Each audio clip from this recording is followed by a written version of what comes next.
how's it going? Back in the Windsor studio for a couple months, enjoying the summer down here. Hope you guys are enjoying your summer as well. One thing I get asked all the time is, how do I get my video to look so good? And here's the truth about it. It's really not the camera or whether you're shooting 1080 or 4K or any of that crap. It all comes down to one thing, and that's great lighting. Now, I did a video a couple years ago about these handmade Kino flows I built a while back. I even did a tutorial on them. Here's what one of them looks like. You can check that out. I'll have a link to that in the description below. Now, generally, I'm pretty happy with these, but I've been watching a lot of Peter McKinnon videos later, and he's been working with this company, Aputure, and they've got these new lights out, and I thought it looked pretty damn amazing from what he's been getting out of his studio. So I was actually at the Cinegear Expo in Hollywood there a few months back. I bumped into the Aputure guys. I'm like, hey, do you mind if I could check these things out? And they're like, sure, go for it. Now, let's pull these out of the box. We can take a look here, and I can show you guys exactly what kind of difference it's going to make for your YouTube videos. So we'll just get this out of the box here. Ooh, what do we get here? This is actually quite heavy. This is the light itself. Comes in a real nice carrying case, I gotta say. That's pretty robust. Looks like you can chuck that in the van and away you go. Shoulder strap. Looks like you got extra space to throw crap in. That's a nice touch. So this is the LSC 120D Mark II. Now, I've heard that the original 120Ds had a bit of fan noise, and they really cleaned things up with the Mark IIs. From what I've seen of them, they look absolutely amazing. Okay, let's open this up, see what we get. Holy shit, look at this. Wow, I don't even know where to start. So, some good foam padding in here. Really nice power cable. Looks like it's almost on some kind of a, almost like a speaker jack for that power cable. That looks insane. We get a Bowens mount type modifier, it looks like. Yep, definitely a Bowens mount. So this is a snoot of some sort that'll pop right out. And I've got the softboxes in an extra bag here. Take that out. Here's the light itself.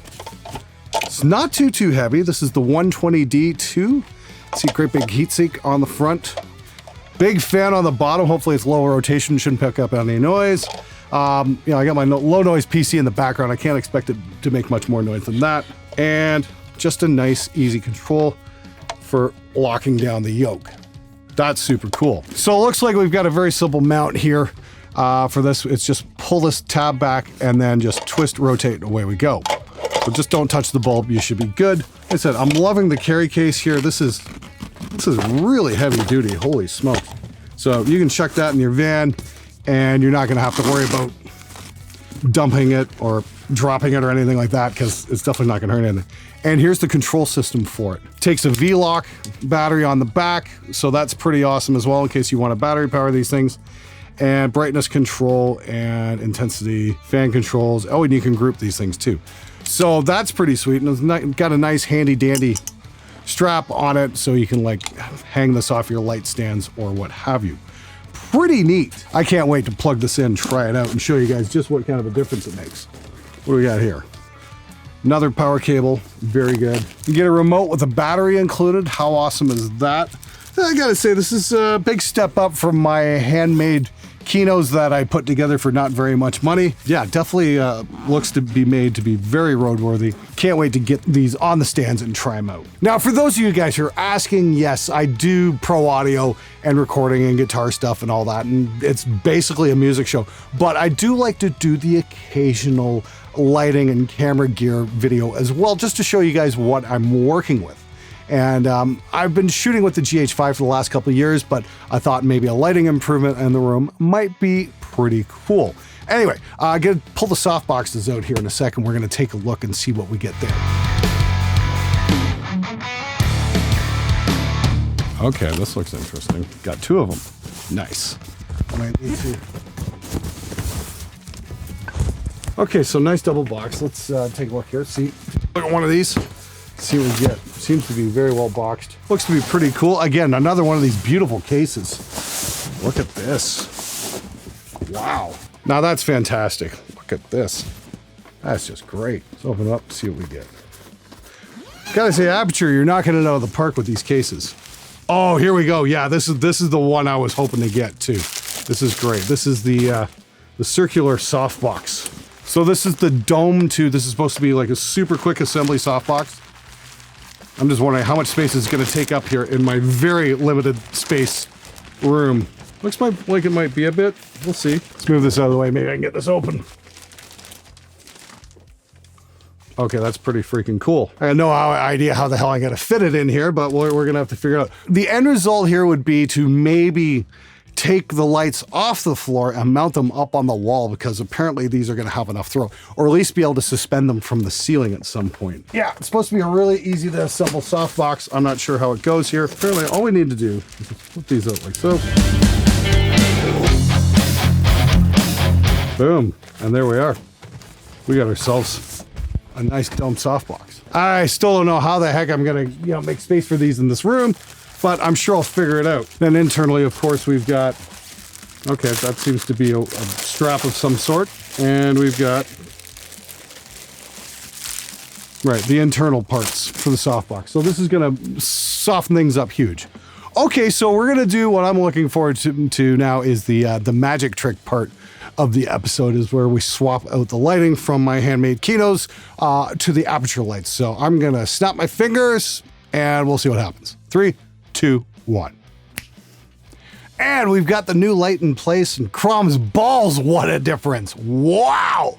Just in terms of skin tone and whatnot, I think it's far more realistic. It doesn't quite have that magenta tone to it. So kind of digging that. Again, not so much the camera, it's all about the lights. So far, yeah, the skin tones are probably the best I've ever seen come out of an LED. Wow, call me amazed. This is really freaking cool. Now, just to make things a little bit interesting, I'm gonna throw up a backlight just for a little bit of background separation, and that's an Aputure LED as well. I bought that a couple months ago. It's one of the newer ones, and yeah, it's pretty freaking cool as well. But I am totally digging this huge softbox here. Keeps the light out of my glasses so I can kind of move around. You can see it a little bit less. I know that was a common complaint with you guys when I was using the Kinos, is you could just see the vertical light stripes in my glasses all the time. So hopefully this isn't quite as distracting. I might put the second light up yet. I don't know if I'm actually going to need it. But for you camera geeks out there, I've actually managed to bring the ISO down from 400 to 200. And I'm running the light at about 95%, and we're at what, an f3.5 right now. And this is on, of course, my Leica lens, which is 12 to 60. It's not the world's fastest lens, but it's pretty versatile.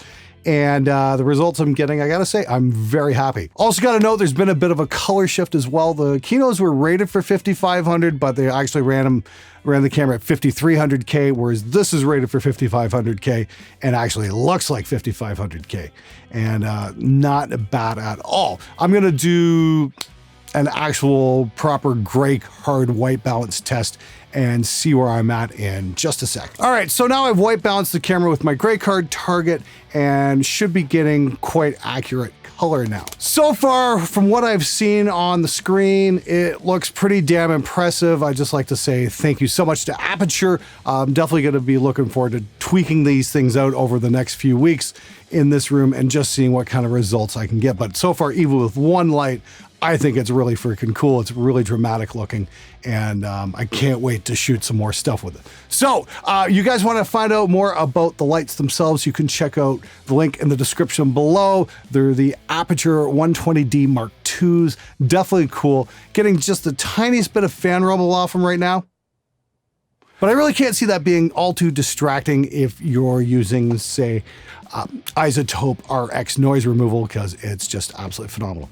All right, that's it for this episode. Thanks so much for watching. Got any questions, please leave them below. I'll see if I can get to them. And as always, I am freaking out of here.